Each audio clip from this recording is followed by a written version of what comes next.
الحمدللہ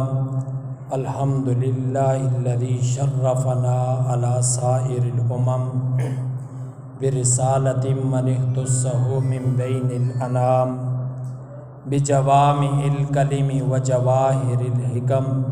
صلی اللہ علیہ وعلی آلہ وصحبہ وبارک وسلم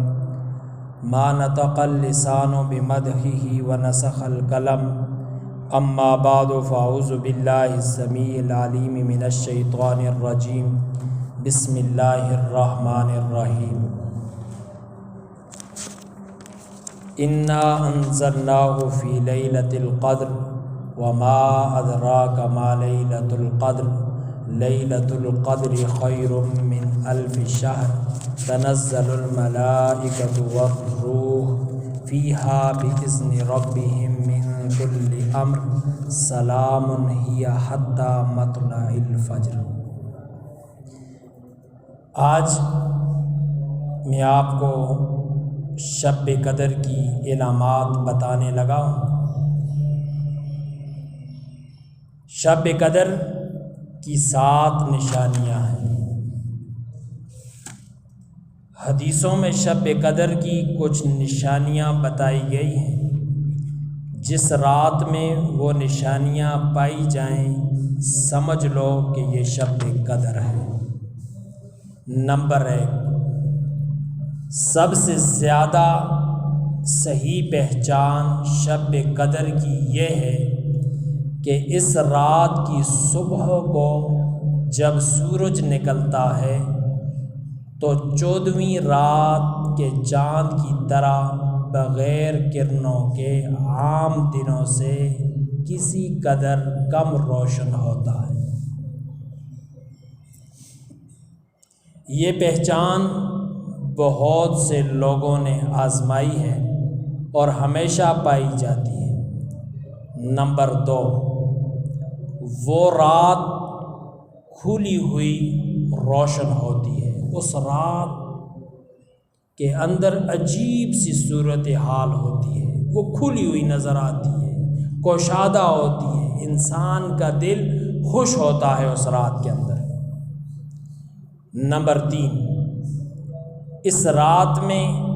نہ زیادہ ٹھنڈ ہوتی ہے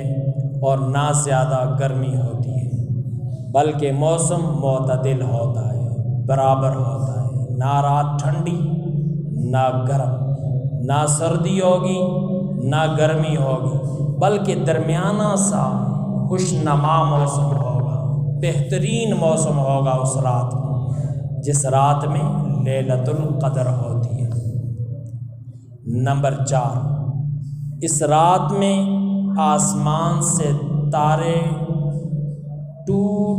ٹوٹ کر ادھر ادھر نہیں جاتے۔ عام دنوں میں آپ نے دیکھا ہوگا آسمان پر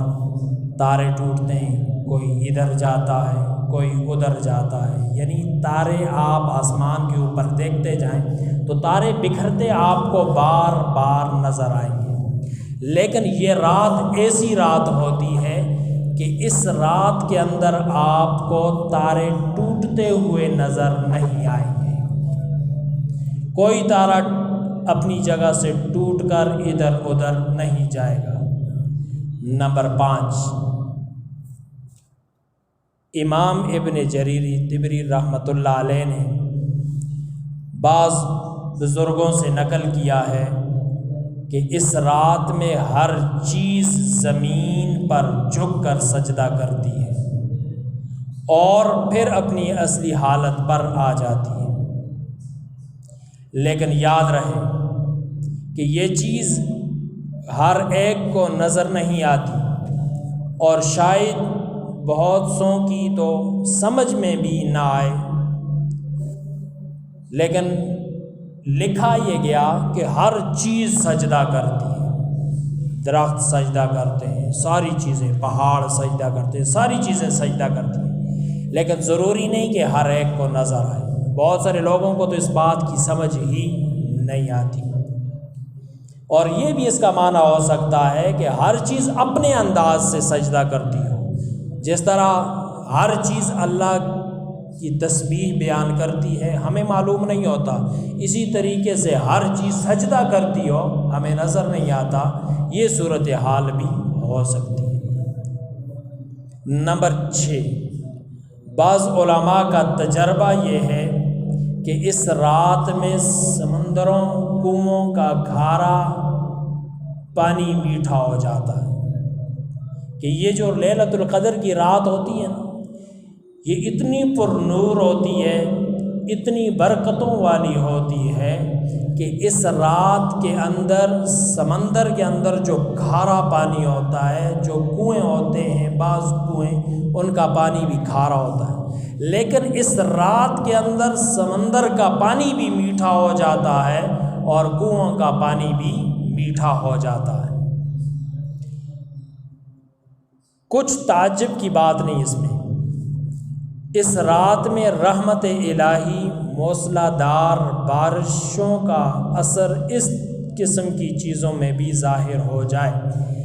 لیکن یہ بھی ضروری نہیں کہ ہمیشہ اور ہر جگہ ہی ہوا کرے، یہ بھی ضروری نہیں کہ ایسے معاملات ہر جگہ ہوں،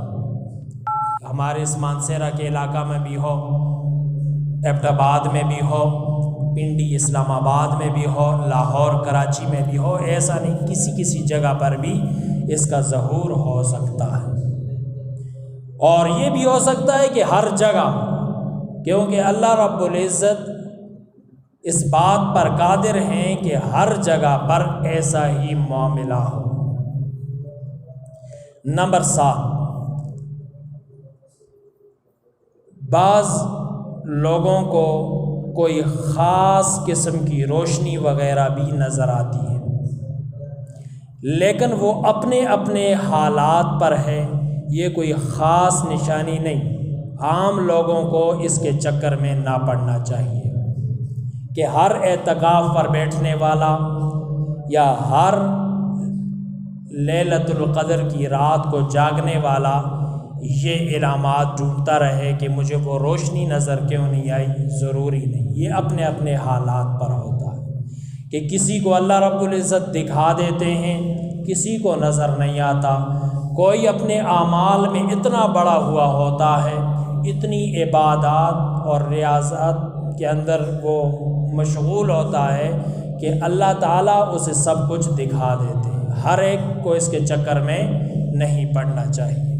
یہ تھی 7 نشانیاں لیلۃ القدر کی۔ آپ لوگ اعتکاف پر بیٹھے ہیں تو آپ کوشش یوں کیا کریں کہ ایک رات جاگ کر گزاریں جو کہ طاق رات ہے، اور دوسری راتوں میں آپ سو جایا کریں۔ اللہ رب العزت جن راتوں میں آپ سوئیں گے ان میں بھی آپ کو جاگنے کا ثواب عطا فرمائیں گے، اور جو راتیں عبادت کی ہوں ان میں کوئی اپنی ذاتی باتیں نہ کی جائیں، زیادہ سے زیادہ ذکر اور فکر میں مشغول ہونا چاہیے، قرآن کریم کی تلاوت ہو، نوافل کا اہتمام ہو، اور اللہ کے حضور گڑ گڑا کر دعائیں ہوں، اپنے لیے، اپنے والدین کے لیے، اپنے اساتذہ کے لیے، اور اپنے علاقہ کے لیے، اپنے ملک پاکستان کے لیے، اور پوری دنیا کے مسلمانوں کے لیے۔ یہ دعائیں کرنا، جب ہم ان کے لیے دعا کریں گے جو لوگ غائب ہیں، جو ہمیں نظر نہیں آتے، ہم رات کی تاریکی میں یہاں پر بیٹھ کر جب غیر حاضر لوگوں کے لیے دعائیں کریں گے تو اللہ تعالیٰ پہلے ہمارے حق میں وہ دعائیں قبول فرمائیں گے، پھر ان کی قبول فرمائیں گے۔ تو اس لیے آپ نے کیا کرنا ہے؟ دعائیں مانگنی، اپنا وقت ضائع نہیں کرنا، مسجد کے اندر دنیاوی باتیں نہ ہوں، دنیاوی کام نہ ہوں، زیادہ سے زیادہ اللہ کو راضی کرنا ہے۔ تو شب قدر جس کو مل جائے، شب قدر جس کو مل جائے تو وہ کیا کرے؟ حضرت عائشہ صدیقہ رضی اللہ عنہا نے حضور اقدس صلی اللہ علیہ وسلم سے پوچھا، یا رسول اللہ، اگر مجھے شب قدر کا پتہ چل جائے تو کیا دعا مانگوں؟ اے اللہ کے نبی، اگر میں شب قدر کو پا لوں، دیکھ لوں، تو میں کیا دعا مانگوں؟ حضور اقدس صلی اللہ علیہ وسلم نے فرمایا، کہو اللہم انک عفو تحب العفو فاعف عنی۔ یہ دعا پڑھا کرو، نہایت قیمتی دعا ہے۔ اے اللہ، تو بے شک معاف کرنے والا ہے اور پسند کرتا ہے معاف کرنے کو، بس مجھے بھی معاف فرما دے۔ یہ نہایت جامع دعا ہے کہ حق تعالی اپنے لطف کرم سے آخرت کے مطالبہ سے معاف فرما دیں، تو اس سے بڑھ کر اور کیا چیز ہے۔ اس رات کی عبادات اور اجتماعی تقریبات، اس رات میں جاگ کر نماز، تلاوت، درود شریف اور دعاؤں وغیرہ کا خوب اہتمام کرنا چاہیے۔ اس رات کا کوئی خاص عمل نہیں ہے کہ آپ کہیں کہ کوئی خاص عمل بتا دیں، ہم اس پر عمل کریں، وہ عمل کریں، نہیں، کوئی خاص عمل نہیں۔ کوئی عبادت کے اندر نماز پڑھے، کوئی ذکر کرے، کوئی تلاوت کرے، کوئی نوافل پڑھے، کوئی دعائیں مانگے، ہر ایک الگ الگ عبادت میں مشغول ہو۔ تو بہتر یہ ہے کہ تھوڑے تھوڑے سبھی اعمال کیے جائیں، تھوڑی تلاوت کر لی جائے، تھوڑا ذکر کر لیا جائے، تھوڑی نماز پڑھ لی جائے، نوافل وغیرہ پڑھ لیے جائیں، تھوڑا اور جتنی چیزیں آپ کو نظر آتی ہیں مطالعہ وغیرہ کر لیا جائے، دعائیں مانگ لی جائیں، یہ تھوڑی تھوڑی چیزیں ساری کر لے انسان۔ اس طرح ہر قسم کے اعمال کا ثواب بھی حاصل ہو جائے گا اور عدل بدل کر عبادت کرنا آسان بھی ہوگا۔ ویسے یہ ہوتا ہے کہ انسان نماز پڑھتا ہے، اس کے اندر تھک جاتا ہے، تلاوت کرتا ہے، اس کے اندر تھک جاتا ہے، دعا مانگتے مانگتے تھک جاتا ہے۔ تو اس لیے تھوڑا تھوڑا کر کے جب ساری چیزیں آپ کریں گے تو کوئی چیز مشکل نہیں ہوگی اور یہ سب آسان ہو جائے گا۔ کبھی تلاوت کرنے لگے تو کبھی تسبیحات میں مشغول ہو جائے۔ اس رات میں مسجدوں میں جمع ہونے اور باقاعدہ تقریریں وغیرہ کرانے سے اگرچہ یہ تو فائدہ ہوتا ہے کہ مل جل کر جاگنا آسان ہو جاتا ہے، مگر اس کی ہمیشہ پابندی کرنا اور بہت زیادہ اہتمام کرنا اچھا نہیں، علماء نے اس کو پسند نہیں کیا۔ اس میں پہلی بات تو یہ ہے کہ رسول اللہ صلی اللہ علیہ وسلم اور صحابہ کرام رضوان اللہ علیہم اجمعین کے دور میں شب قدر میں جاگنے کا یہ طریقہ نہ تھا، حالانکہ اس کی قیمت وہ حضرات رضی اللہ عنہم ہم سے زیادہ پہچانتے تھے۔ دوسری ایک ضروری بات یہ ہے کہ 27ویں رات کو بہت زیادہ اہتمام کرنے کی وجہ سے عام لوگوں کا ذہن یہ بن جاتا ہے کہ آج ہی شب قدر ہے، حالانکہ یہ غلط ہے کہ 27ویں رات کو یقینی طور پر شب قدر ہے۔ شب قدر 21 رمضان المبارک کی رات کو بھی ہو سکتی ہے، 23 کی رات کو بھی ہو سکتی ہے، 25 کی رات کو بھی ہو سکتی ہے، 27 کی رات کو بھی ہو سکتی ہے، 29 کی رات کو بھی ہو سکتی ہے، 5 راتوں میں